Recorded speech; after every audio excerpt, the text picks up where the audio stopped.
Bom dia, sexto ano, tudo bem? Mais uma semana, continuando aqui e vamos caminhar um pouco. Na verdade, eu vou voltar um pouquinho, né, no nosso conteúdo do capítulo 2, que é exatamente continentes em movimento, só para dar uma reforçada naquilo que já foi apresentado a vocês, tá bom?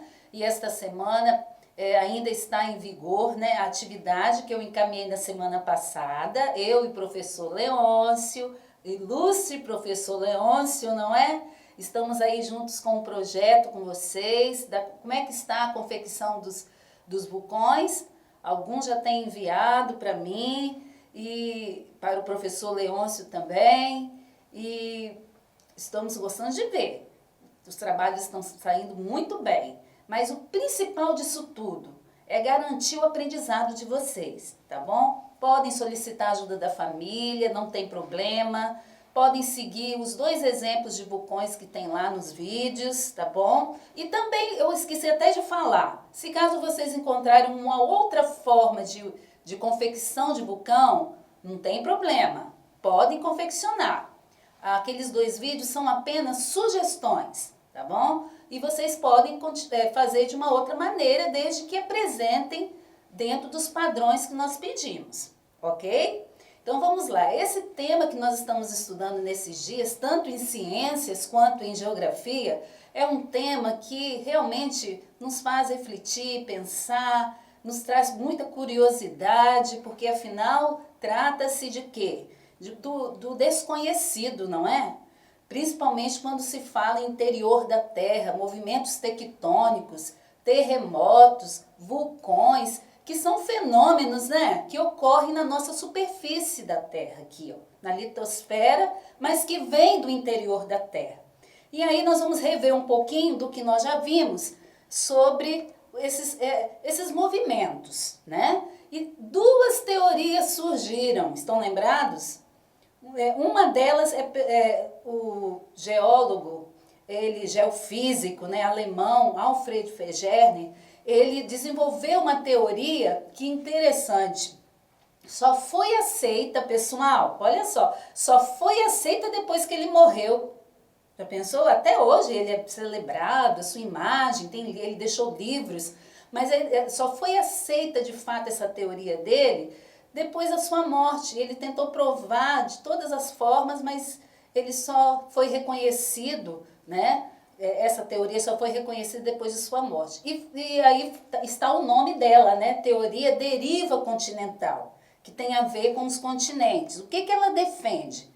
Ela defende exatamente o surgimento da Terra, o tempo geológico, estão lembrados, né? O tempo geológico da Terra, que tem a ver com a idade da Terra.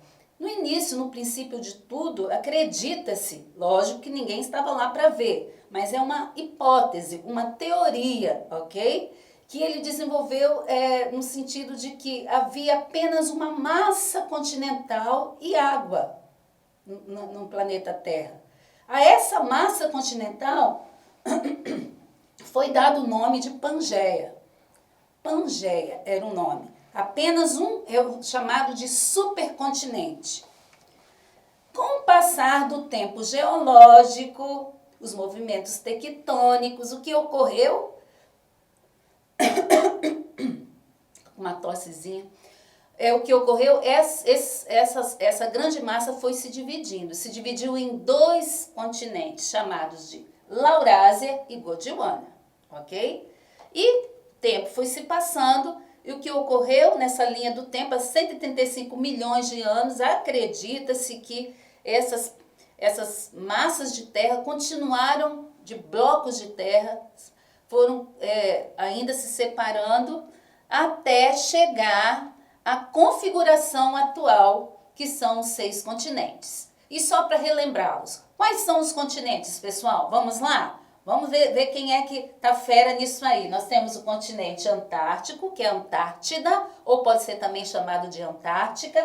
Temos o continente americano, continente africano, a Oceania, que é composta aqui da maior parte da Austrália, mas é Oceania, continente asiático. E o continente que não está aqui no nosso mapa, acho que esqueceram de colocar, o continente europeu, ok? Então, África, América, Antártica, Oceania, Ásia e Europa, tá bom? Não esqueçam. Voltando um pouquinho aqui aos nossos slides, existiu também uma teoria, existe até hoje, né, das chamadas placas tectônicas, que a Terra, acredita-se que a Terra seja formada em sua superfície, em sua litosfera, por vários grandes, imensos blocos, encaixados uns nos outros, como se fosse um grande quebra-cabeça. Gente, imagina, quebra-cabeça não emenda uma peça com a outra? Assim também é a proposta dessa teoria em relação às placas tectônicas. Elas estão encaixadas e o mapa aqui mostra muito claramente isso, né, gente? Aqui tem os limites de cada placa. Pessoal, o Brasil está localizado em qual placa tectônica? Só para relembrar, hein? Sul-americana, muito bem, a placa sul-americana. A África, que é um continente, está todo envolvido dentro da placa africana. Fácil essa, né? Agora, a Índia está dentro de qual placa? Indo-australiana.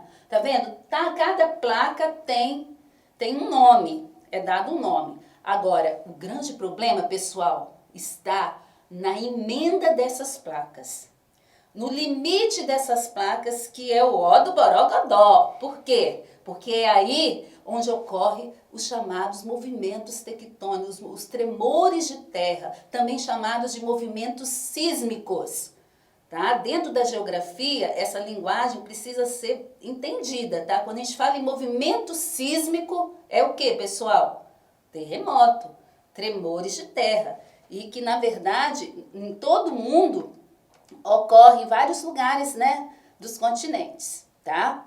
Então, temos aqui um resumo que fala, então, dessas duas teorias. A primeira teoria, deriva continental, que defende que os continentes estavam à deriva, indo, né, se separando, ok? Antes era Pangeia, até chegar à configuração atual, ok? Placas tectônicas. A Terra é composta, a superfície dela, a litosfera, formada por grandes blocos de terra, como se fosse um grande quebra-cabeça. Isso é só para revisar, que não é dúvida, não é nada de novidade para vocês isso, é só para a gente revisar, tá bom? Essa imagem tem no livro de vocês. Ela mostra um esquema do perfil do relevo submarino. Gente, é muito engraçado, né? As pessoas pensam, é muito natural isso, a gente às vezes até ri, porque chega a ser até engraçado, que as pessoas pensam que onde tem água, mar, oceano, é só água e acabou, não tem mais nada. Gente, o pessoal esquece que no fundo dos oceanos também existe superfície terrestre, existe a litosfera. Gente, no fundo dos oceanos tem o quê? Tudo quanto é forma de relevo, depressões, tem montanhas, tem vales, tem até vulcões, pessoal. Então foi conferido já isso com base em uma pesquisa feita, tá? A ciência já comprovou que no meio do Oceano Atlântico, exatamente no meio do Oceano Atlântico, tem uma grande cordilheira.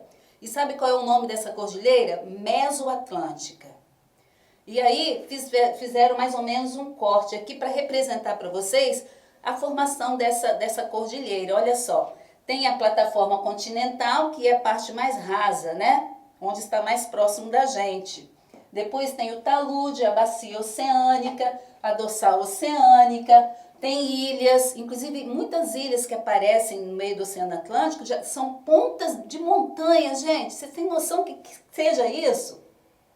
Você vê uma ilha, você sabe que é a ponta de uma grande montanha, que está lá, grudadinha na superfície terrestre. E muitas dessas ilhas também são vulcânicas. Elas são resultados de vulcões que foram entrando em erupção e acumulando magma. E foram chegando até a superfície da água, para que a gente veja. Então, por isso que existem muitas ilhas vulcânicas também, tá bom? Tem as fossas abissais. Já ouviram falar nas águas abissais? Tem muitas reportagens, documentários que falam das águas abissais, das águas bem profundas dos oceanos, onde tem aqueles animaizinhos meio gelatinosos, eu já vi reportagens que mostram até peixes meio gelatinosos, tem uns peixes que tem até uma luzinha na cabeça, assim, uns olhos meio graúdos. Por quê? São seres que vivem nessas profundidades que não têm contato com o sol.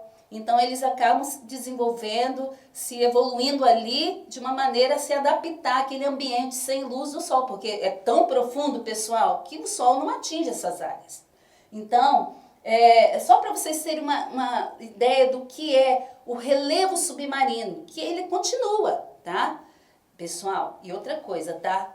Um vulcão, quando ele acontece no interior do mar, lá debaixo d'água, alguém perguntou uma vez para mim, como, professora, um vulcão vai entrar em erupção, como é que a lava vai sair? A água não vai deixar. Pessoal, olha, vocês não têm noção. O interior da Terra, o que vem do interior da Terra, vem com tanta pressão. Lembra das correntes de convecção que estão em movimento constante no manto? Quando sai, gente, material magmático, é com tanta força que nem o peso da água oceânica detém a força do interior da Terra, porque são altas temperaturas e a força mesmo de explosão que vem. Muitas vezes é tão nas profundidades que nós aqui nos continentes nem percebemos que um vulcão entrou em erupção lá na dorsal mesoatlântica lá do Oceano Atlântico. Às vezes nem fica sabendo. Os especialistas, eles detectam através de sismógrafos, através de sonares, que são equipamentos que são utilizados para esse estudo. Então, realmente, fica mais fácil para eles detectarem. Mas nós, pessoas comuns, nós não sabemos disso, ok? Então, tá aí. Existe uma cordilheira no meio do Oceano Atlântico. Qual é o nome dessa cordilheira, pessoal?